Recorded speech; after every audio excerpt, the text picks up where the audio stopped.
Herself কার লেখা? R K নারায়ণের লেখা। আর.কে নারায়ণ 1906 ওনার জন্ম, মারা গেছিলেন 2001-এ 2001 সালে। ও is one of the leading figures of early Indian literature in English, অর্থাৎ ইংরাজি ভাষাতে একদম প্রাথমিক দিকের যদি রাইটারদের মধ্যে ধরা হয় সেই ক্ষেত্রে আর.কে নারায়ণ থাকবেন। এবং আর.কে নারায়ণ এমন একটা স্টেজে জন্মগ্রহণ করেছেন, বুঝতেই পারছিস, জন্মটা হচ্ছে আমাদের দেশে স্বাধীনতার আগে 1906, মৃত্যুটা হচ্ছে দেশের স্বাধীনতার অনেকটাই পরে 2001-এ। তৎকালীন সময়ে ম্যাক্সিমাম লোকজনদের ধারণা ছিল যে ভারতীয়রা শুধুমাত্র রিজিওনাল ল্যাঙ্গুয়েজে দক্ষ, বাদ বাকি এরা মানে ইংলিশ লিখতে পারে না ঠিক মতন ভাবে। সেটা ইংরেজরা কিছুটা পরিমাণে, বেশ কিছু সমর্থকও ছিল অবভিয়াসলি, যারা রবীন্দ্রনাথ ঠাকুর, যিনি আমাদের সব থেকে বড় সাহিত্যিক আমাদের বাংলা সাহিত্যে, তার সম্পর্কে যেমন তাকে কেউ অনেকেই সমর্থন করতো, কেউ কেউ সমালোচনাও করতো যে উনি যখন নোবেলটা পেয়েছেন গীতাঞ্জলি কাব্যগ্রন্থের জন্য, তখন তো সেটাও তো ইংরেজিতে অনুবাদ করেই দেওয়া হয়েছে, তার মানে উনি তো নিজে অনুবাদ করেন। তো সেই কারণের জন্য বলা হতো যে ইন্ডিয়ানরা রিজিওনাল ল্যাঙ্গুয়েজ বেটার লিখতে পারে, বাট সামহাউ এরা ইংরেজিতে ততটা দক্ষ নয়। সেই যে মিথটা, সেটাকে ভেঙে দেওয়ার ক্ষেত্রে দাঁড়িয়ে আর.কে নারায়ণ, তরু দত্ত, কমলা দাস, সরোজিনী নাইডু এরা বিভিন্ন টাইপের ভূমিকা পালন করেছিলেন, যারা কিনা কি করেছিলেন অ্যাটলিস্ট যে না, ইন্ডিয়ানরাও ভালো ইংরেজি লিখতে পারে, এদের মধ্যেও সেই ক্যাপাবিলিটি আছে, এই ব্যাপারটাকে এরা প্রমাণ করেছিলেন। Early Indian literature, his notable works, তার বিখ্যাত কিছু কাজ রয়েছে কি কি, যেমন Malgudi days, the guide, etcetera. He was awarded the Sahitya Akademi award in 1958 for the guide, underline করতে হবে। তাকে সাহিত্য একাডেমি পুরস্কারে ভূষিত করা হয়েছিল দ্য গাইড এই উপন্যাসের জন্য। সাহিত্য একাডেমি পুরস্কারে ভূষিত করা ছিল, প্রত্যেকে আন্ডারলাইন হবে, প্রত্যেকে খাতা পেন পেন বের হবে, পেন্সিল বের হবে, বেরিয়ে জায়গাটা আন্ডারলাইন করতে হবে। তাহলে দেখাবে বইটা, দেখাবে বইটা। হ্যাঁ, তো হি was awarded the Sahitya Akademi award in 1958 guide উপন্যাসের জন্য।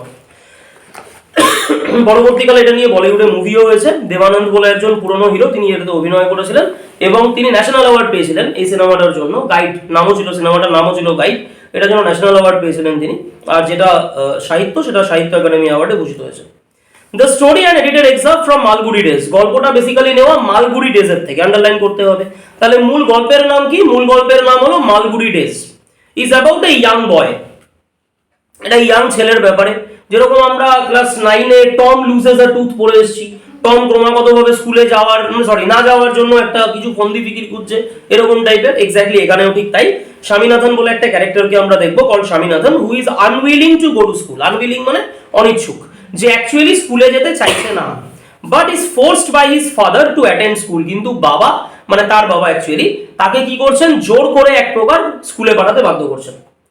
The story explores how through the events that follow, গল্পের মধ্যে দিয়ে আমরা এটা বুঝতে পারবো, how through the events that follow, বিভিন্ন ঘটনার মধ্যে দিয়ে Shami's original reservations about his teacher Samuel get transformed considerably.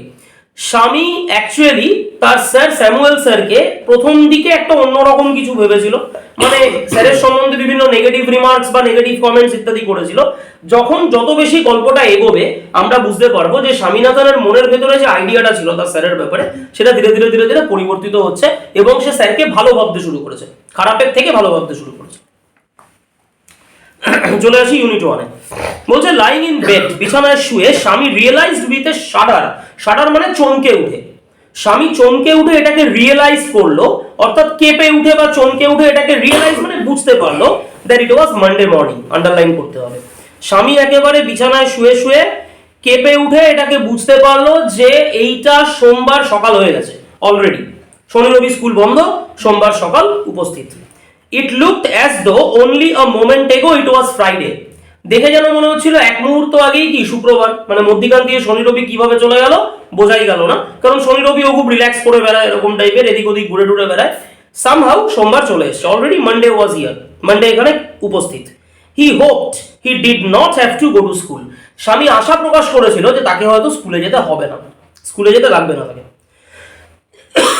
At 9 o'clock, 9টা নাগাদ, স্বামীনাথন ওয়েল্ড মানে আচমকা ওই চিৎকার করে কেঁদে ওঠার মতন আর কি।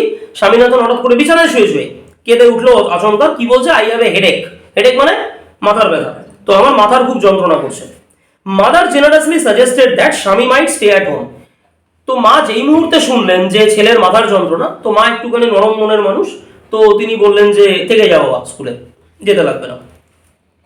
বাট at 9:30 আন্ডারলাইন করতে হবে, when he ought to have been in the school prayer hall, Swaminathan was lying on the bench in his mother's room.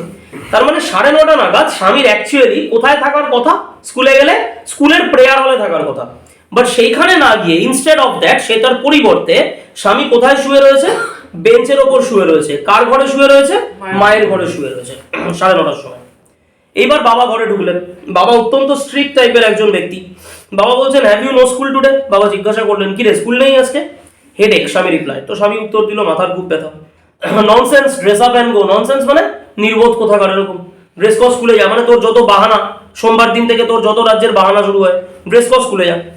Headache, স্বামী আবার বলে উঠলো, না না মাথার যন্ত্রণা।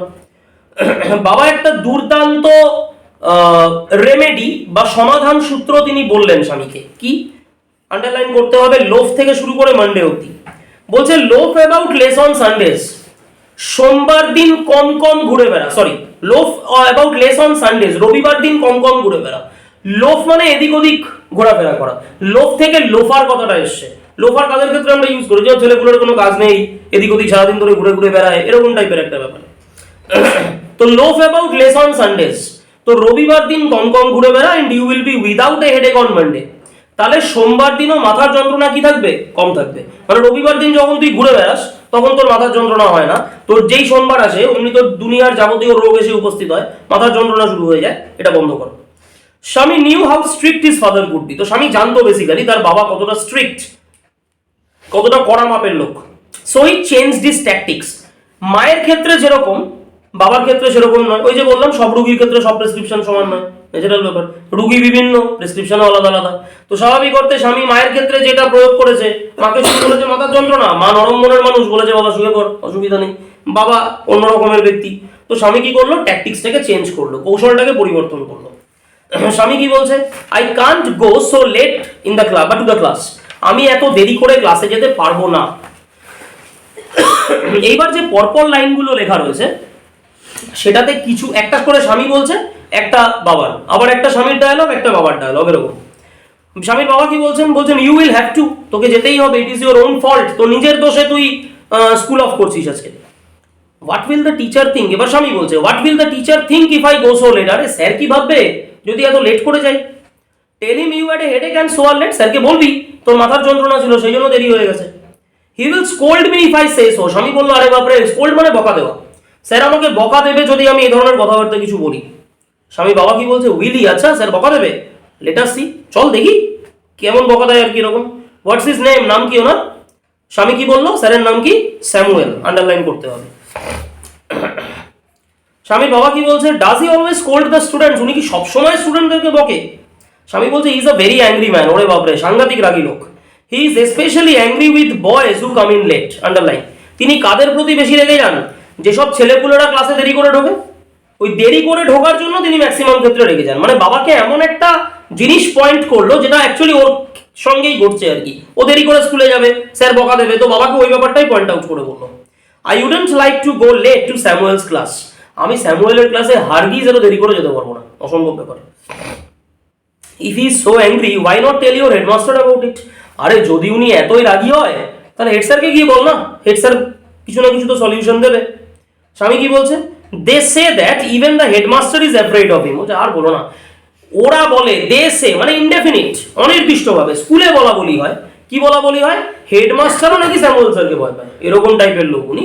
তো হেডমাস্টার, এটা মানে ফলস কথা, বোঝাই যাচ্ছে এগুলো। হেড স্যার কখনো এটা সহকারী টিচারকে ভয় পেতে পারে না, তো বলছে হেডমাস্টারও নাকি স্যামুয়েল স্যারকে ভয় পায়।